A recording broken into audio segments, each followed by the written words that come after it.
if we would have, and I know this is, hindsight's 2020, but if we would have actually gotten a couple of bids, you can get bids as quickly as a week for people who are interested in bidding things, but at least it shows your taxpayers that we're not just pulling a number out of the sky, that we did our due diligence enough to say that all of the costs that came in were reasonably comparable to other companies so that we know we're not overpaying.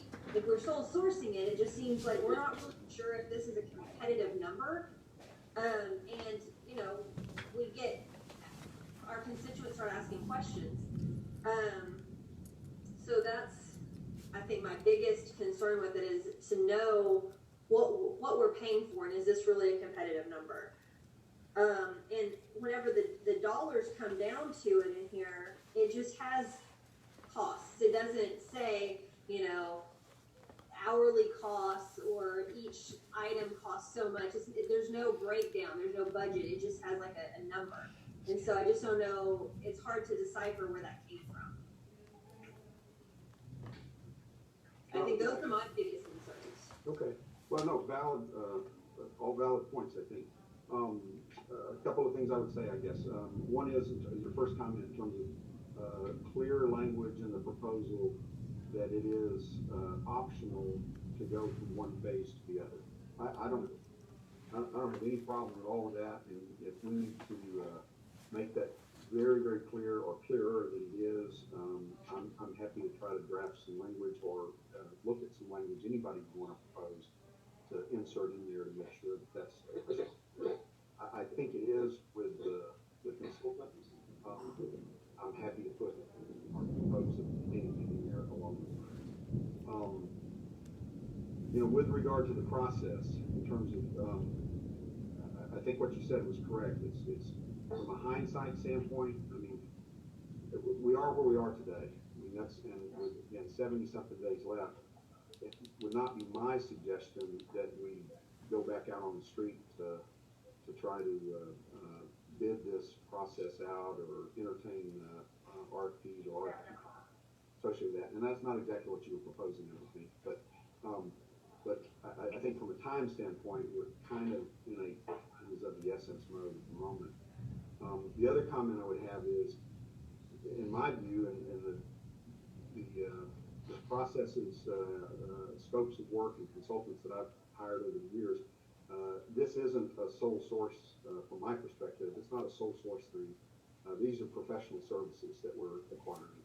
And those professional services, you want more than best price. In fact, I want a whole lot more than best price. I want the best quality work is what I want.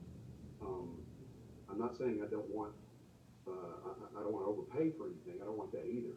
But what I'm really searching for is, like when I hire an attorney or an accountant or an architect or an engineer, I'm looking for professional services, and that's a different gamut than buying paper clips and pens and pencils and that kind of stuff. It's not solely about best price. That said, my sense is, and I haven't hired very many of these types of consultants, so I'd have to defer to somebody else to let them tell me if they think this pricing mode is out of the ordinary.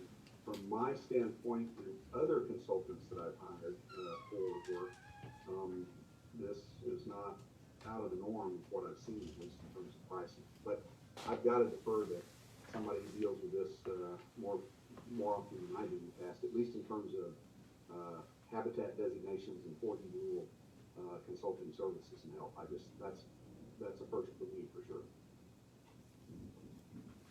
And maybe Dirk, I think Dirk has dealt with this and with consultants of this nature for a long time, and he might be able to clarify whether or not he thinks the costs that are quoted are out of the ordinary or within the realm of reasonableness. But we weren't very tight on the timeline in the beginning, but yet we did reach out to other consultants back in 2012, and we talked to SWCA, or Dacron and Swicka, and their biologist at that time was Kimball White, and that company still serves Williamson County, and Kimball White has his own consulting firm, and I will tell you, Swicka told us they wouldn't even submit a proposal if we weren't prepared to pay 6 to 7 figures on the front end. And it was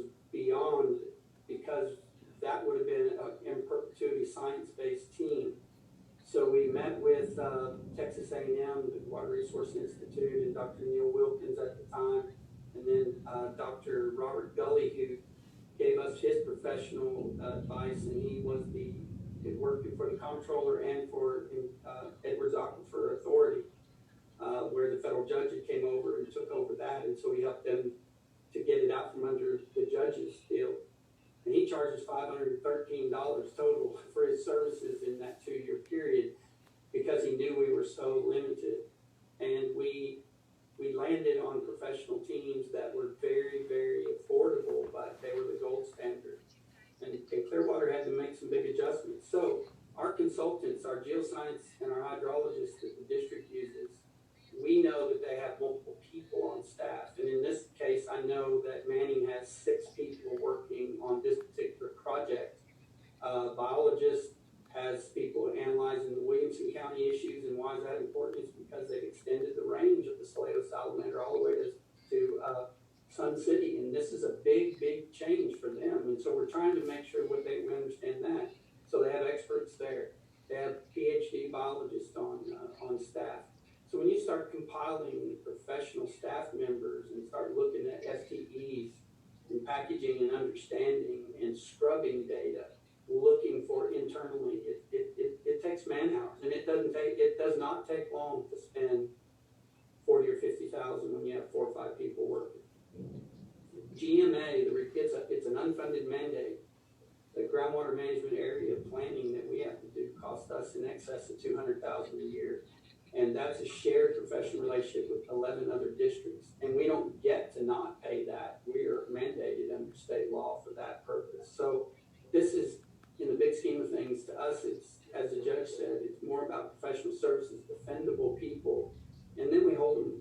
I love the accountability that Amber was talking about and you were talking about, Judge. It just brings us into the daily activities or briefings multiple times a week in this first 30 or 40 days would be very important.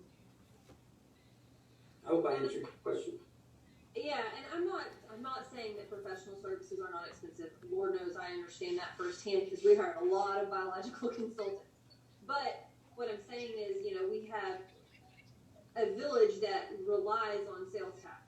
All of us are in a sales tax hurt right now because of COVID, and we're just having to justify everything. And so I just want something that's defensible at the end of the day, that we can go back to our people and say, this is what the cost of doing business, and this is why. And you know what I mean? Really explain that to people, because, spending several $1,000s, $5,000, $10,000 at a time to a consultant, when our businesses are going bankrupt, and it's hard. It's a hard pill to swallow sometimes. So we just have to be really careful with that. I think the only other thing that I had to add was I really appreciated the idea of having a working group that consults directly with the consultant and kind of helps guide that path. Because I know with where I stand, anyways, that there's difference in having a contractor that represents the coalition and one that works for the coalition. And so we just need those checks and balances to make sure that every step of the way, they're doing the work we're asking them to do, they're saying the things we're asking them to say, and they're not representing something that we as a collaborative group do not necessarily agree with. Yeah, I 100% agree with that. I think that's exactly right. And to me, that's the most important part. Again, I haven't hired a lot of these types of consultants, but when I've hired professional services, especially to navigate through regulatory agencies, regulatory processes that are sometimes difficult to navigate through unless you really know the processes and the bureaucracy and the hidden what I call the hidden corridors that are there. You really have to trust the consultant, but on the other hand, you always have to make sure that the consultant is working for you and you're not working for them. I mean, they work for us. They're going to work for the coalition. And I think, a very active working group is really critical on this for more than one reason. I can't stress that enough, and I think it is not going to be something that we just write a check and then, in 2 months or 6 months. That's not how this has got to work. If it's going to be successful, it can't work that way. Well, I think that the facts that we're going to have to deal with they're not simple, they're very difficult. Number one, salamanders are not going away. Number two, we cannot take this on by ourselves, the small community. Number three, politically, we don't need to separate ourselves from Bell County. We don't into our sisters and brothers, villages and cities and things. And I want finally to say, I'm very impressed with you guys. First thing, Judge, it really surprised me that you would be willing to do this. You took your time, and I know you probably had a very difficult day. And the rest of you, just to be here, just to make sure we understand, that is tremendous. And I want to thank you for all that you've done. We're not trying to bow out. At least I'm not. Again, the Board of Aldermen will make the final decision. But I will tell you that having dealt with all of the sides of that a few years ago, that this is not something to fool around with. We need to take it seriously and do what we have to do. But that's only Skip talking, and that's not Skip the mayor 3 or 4 months from now. It's Skip the citizen talking. So that's what I'm saying. And I don't know how possible this is, but since the other entities have already approved moving forward with this, if the board were to move forward with phase 1, how feasible would it be for the group to talk about what we want to see in a phase 2 and a phase 3, whether or not it looks like what's in this proposal, but us look at those individually and design specific, RFPs or whatever, however we want to develop that, because we have time now, and to go out there and put the phase 2 and phase 3 out for review. And the current NRS could definitely put their information there and where we could accept it how it is, but also have other entities that could have that potential just to make sure that our taxpayers are understanding that we're not rushing. We had to rush the first part, but we didn't have to rush the second or the other option times, and that we could at least make sure that we're all on the same page. Is that a possibility? Yeah, I would say from my chair, again, at the end of each phase, we can talk about whatever process we want to talk about going forward. To me, I don't think there's anything off the table as we assess each step. I mean, I think it's fine to do that. In fact, I think we should do that. Just as a follow-up question to what Amber asked, and that is, we don't have any indication at this stage of the game, at least from our discussions, that $40,000 figure for phase 1 is contingent upon the assumption or the possibility that we would go with them for phase 2 or phase 3. No. Again, Does that get you? right. It's a go, no-go decision at each point. And while they have given us a proposal that would take us all the way through, the 40 rule process, if we're not happy with the work product, or if for other reasons, maybe there's some other reasons, we want to change horses, go a different route.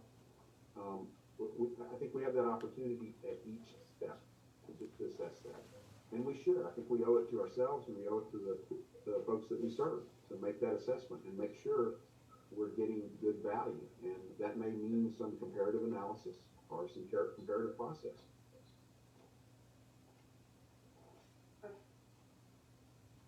Judge, this is Rodney. So,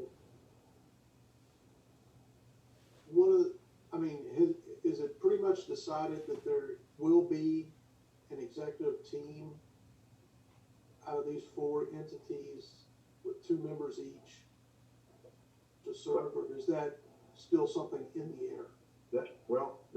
That's my suggestion to the coalition. I don't think I've heard any opposition to that from any member.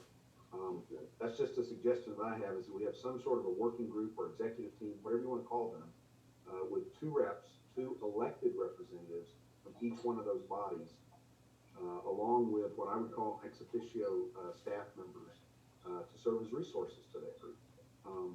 Again, I don't know that, I mean, if we need to amend the MOU that we have with the coalition to formalize that, I certainly have no problem doing that whatsoever. All right, and our maximum outlay for phase 1 would be the 10 grand. Our maximum outlay for all 3 phases combined would not exceed 50,000. I'm using Whitson's Aggie math here, so I'm just trying to go at it that way, so. Yes, that is Okay. correct. And it is right, by the way. It is right, okay. I saw Bobby take his shoes off. And, the, one other thing. So I heard Mr. Gersbach and his team over there laying out the argument for delisting this, critter, I don't know what the hell they call it. What is the county, but I didn't hear you say that that was the way the county was leaning. Is everybody in lockstep here in moving towards a delisting, or is that the purpose, or does that need to be waited on for the first phase, or? Yeah, here's I'll let Clearwater weigh in on that also, or on that question. That's a great question, because it's a question I've been asking is, what's the position? In other words, what's the goal, the end game we're trying to get to? And from what I understand, that's part of what we have to develop. We've got all this data, we've got all this science right now. I think the ultimate goal is delisting, but what I'm being told and advised by multiple parties, and not just folks that are on the line right now, but multiple parties, is that may be something good to strive for, but you probably ought to be thinking about, again, defining those critical habitat areas and then the rules and regulations that are going to be associated with those, and making sure you've got your position on those elements also there. But again, I think this is part of that discussion that we need to have in the next 60 days or so here, in terms of, okay, what is the goal that we want to get to, and how do we get there, and then what's plan B if we can't get to that, and we got to have that developed also. And then how do you tactically move that forward? How does that work, and where does that need to go, and how do we convey it? So that's kind of a long answer to, I think that's part of what we have to develop. We got to get to that. All right. And I didn't know if Clearwater wanted to weigh in any different than what the judge said. I add a little bit to that too, real quick. The science that we've been getting over the last several years has indicated, well, we found additional areas down in Williamson County because the Salado salamander exists, and the data that we've got from genetic testing off the salamanders that we've gotten tails off suggests that it was much larger, a little small gene pool in one little area. And so with that data that a lot of people don't know about yet, that's the data that we are going to have our consultants use to show that this hopefully isn't even a threatened species at all. Again, to the judge's point, it's very difficult to move threatened to just drop it off the list. That's the case scenario, but if we can show that to the best of our ability, then that gives us more weight, have more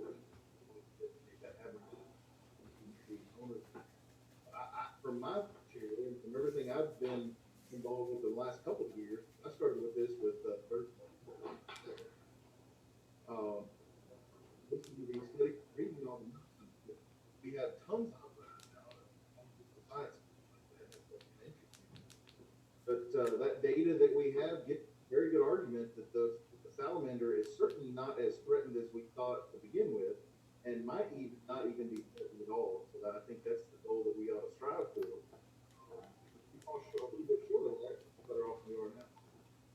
Dirk, you may want to add a little bit of background, but the species itself comes up for review on a pretty regular basis, as far as whether it remains listed or not. And I think we're up on that window if we're not at that window right now. Can you maybe give some insight into that? Well, that's right. There's two different regulatory tracks going on here. And so when the U.S. Fish and Wildlife Service gave money to the Parks and Wildlife Department maybe 2 years ago, Parks and Wildlife hired University of Texas to do a genetic analysis. None of us knew that was going on, but we had our own genetic team looking at the genetics of the Salado salamander, and the coalition hired Texas State University and Pete. And what happened was this other report came out, and it has three distinct positions. One is that the Georgetown salamander is south of the river down there, and it is genetically absolutely totally different from the salamanders north of 29, north of Lake Georgetown, all the way to Salado.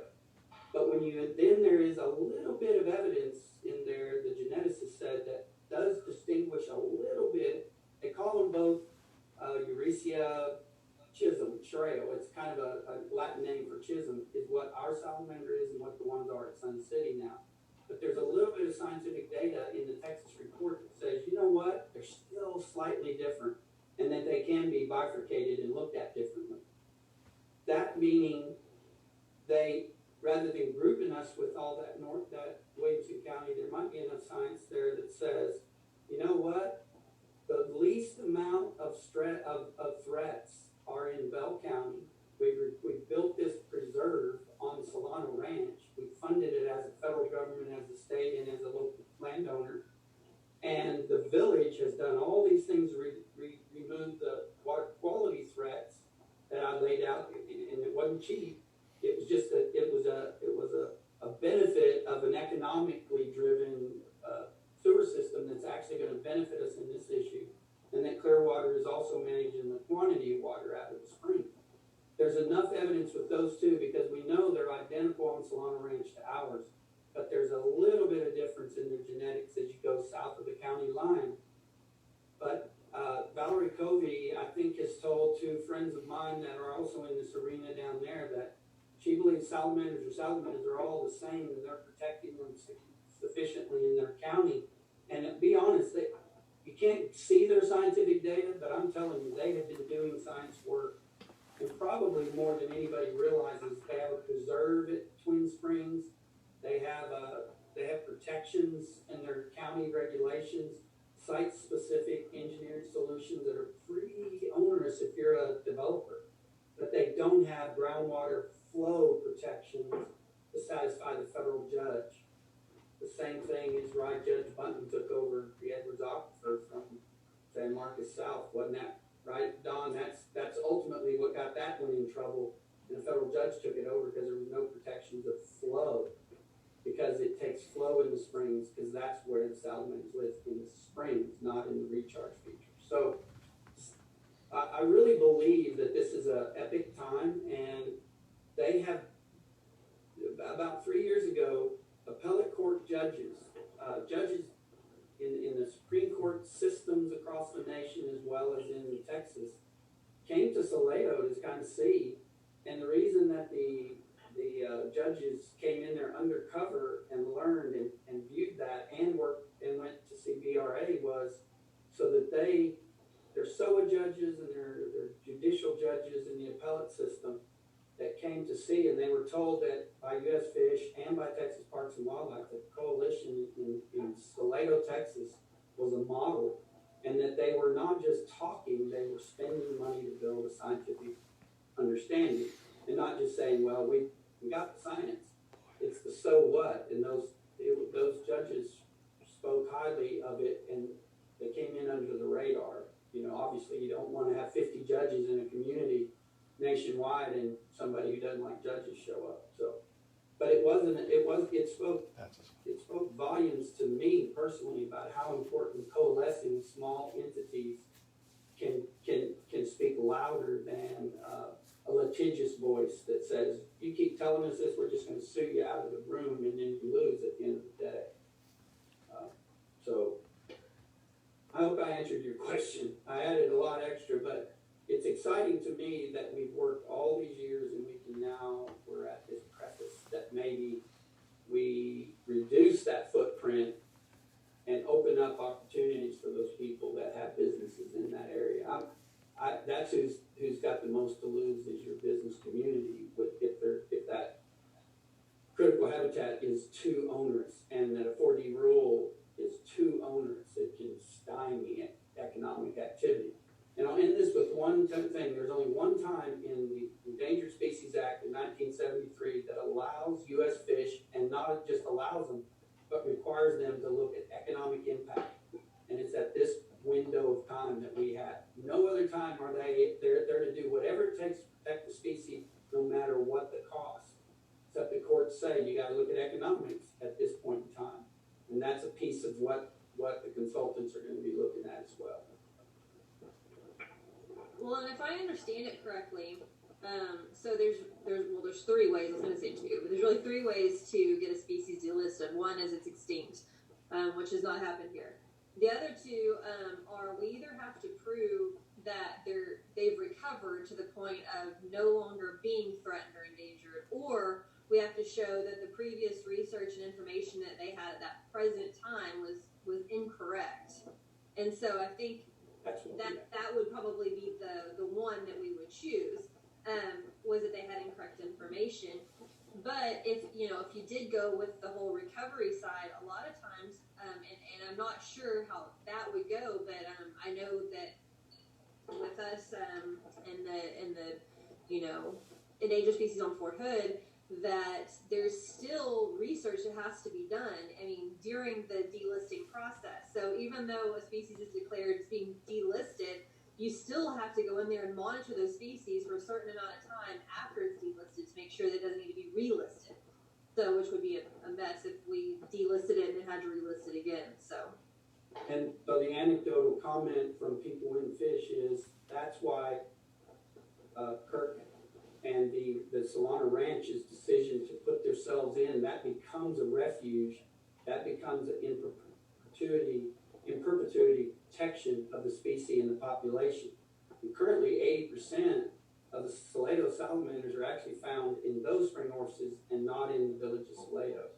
And so it becomes a preserve to do what she was saying is, and that is scientifically assessed on an ongoing basis by the Nature Conservancy, who has authority, and Texas Parks and Wildlife's own herpetologist. Which means we don't have to go out there and do any discussion yet.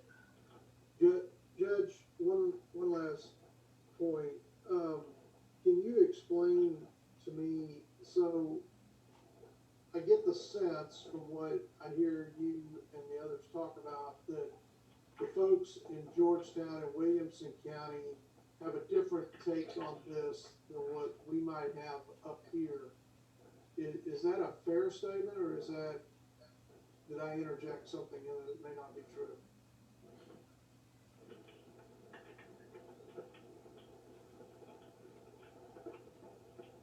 I can't hear him. Judge, you're muted. Judge, you're muted. Thank you. I had some really good stuff I was saying there, by the way. I start off by saying I think that's a fair statement, that we're not exactly on the same page right now, but I want to preface this with I've only had two discussions with Williamson County officials on this issue, only two, and those discussions went well from my standpoint. I mean, they're aware of the issue. As Dirk has mentioned, they've been working this issue for some time also. They have, I think, a different, maybe different strategy and a different set of tactics that they, engage to move forward. But I believe they believe that what they have done has been successful for them. And so what I'm trying to do is start the dialogue there to make sure, as I said at the beginning, at a minimum, we don't want to be working against each other in this process.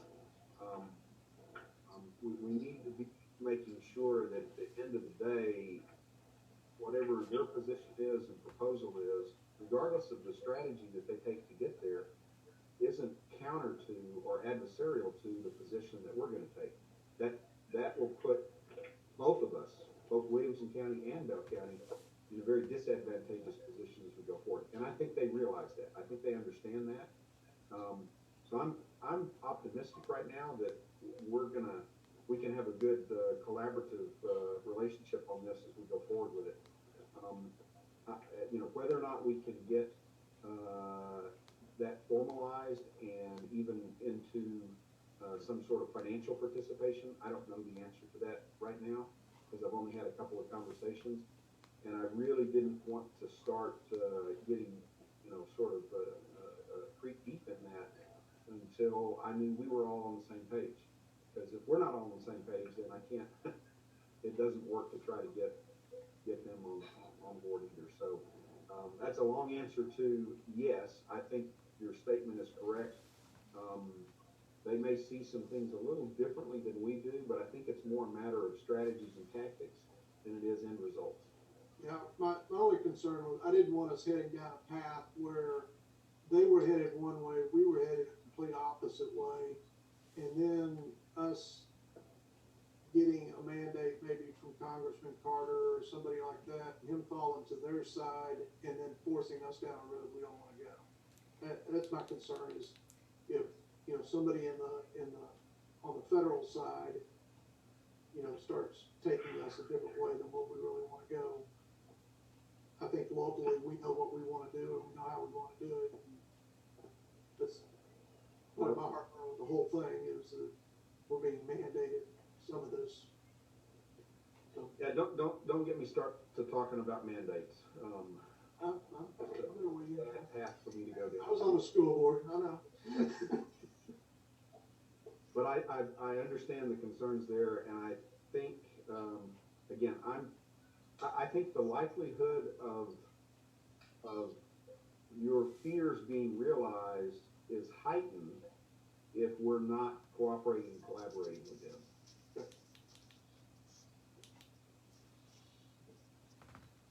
And before we wrap this up, if that's where we're heading, I wanted to, and I'll email this to Don just because I have his email address. I don't know that I have everybody else's, but I want to go back to Amber's question or suggestion about getting some better language in there. And I want to read something I just scribbled out and see if it's along the lines of what you were thinking. And I'll send this in an email to Don so you can look at it in print. But here's what I wrote down. Notwithstanding any other provision in the scope of work, the parties agree that the coalition is not obligated to proceed from one phase to another, and it is at the sole discretion of the coalition to move forward from one phase to another. Perfect. And I'll send that to Don, and I'll also send it to the consultant, and we'll get that into the contract.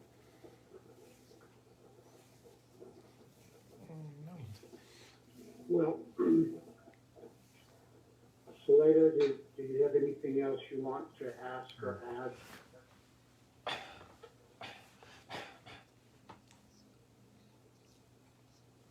And Judge, you and your group, is there anything that you would like to ask or add to us?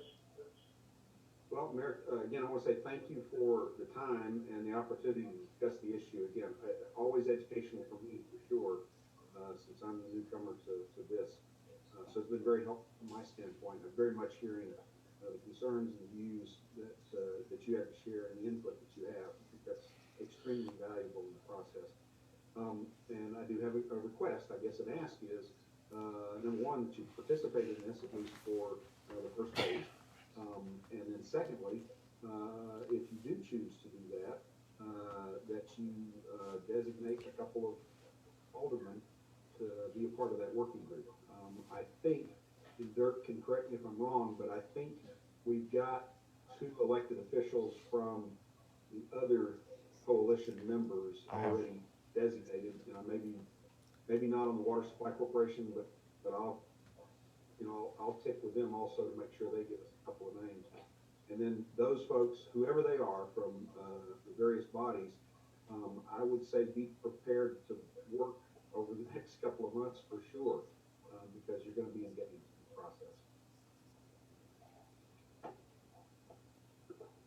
Well, this has been very enlightening for us, and as Amber said, when we were about halfway through with this, it is indeed very good that we were able to understand better what the plan is and what we need to do, and we will make this decision. Don, we need to put it on the next Board of Aldermen if it's not too late, No, sir. as to whether. Mayor's on the agenda tonight for action.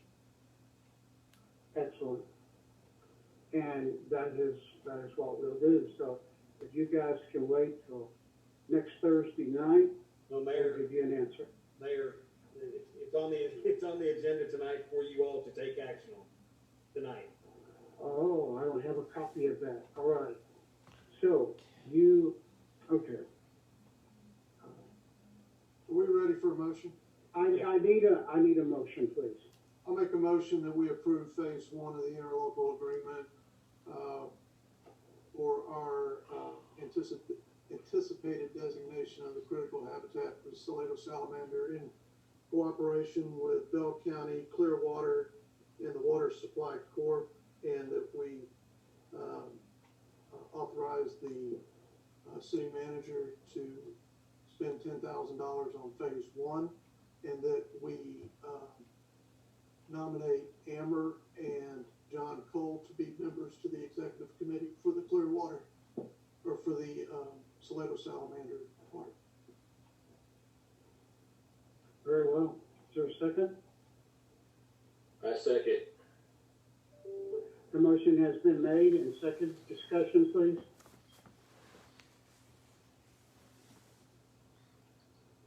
I have a few comments. As an engineer out at Fort Hood, I've never heard of this company, NSR. I went to the internet to see if I could find any past performance with this environmental firm, NSR. I couldn't find anything on the internet about NSR. We don't have any past performance about, do they have the experience to do this?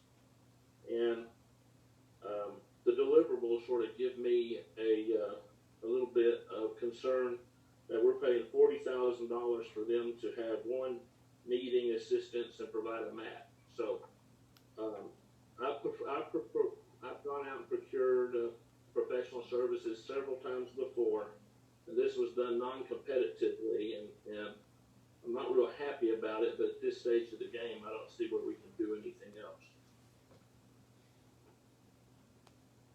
Other discussion, please. Yeah, this is Cole. Withdraw my name from working in this committee. I got too much going on, guys. It's gonna get worse for me, so I can't participate. Sorry.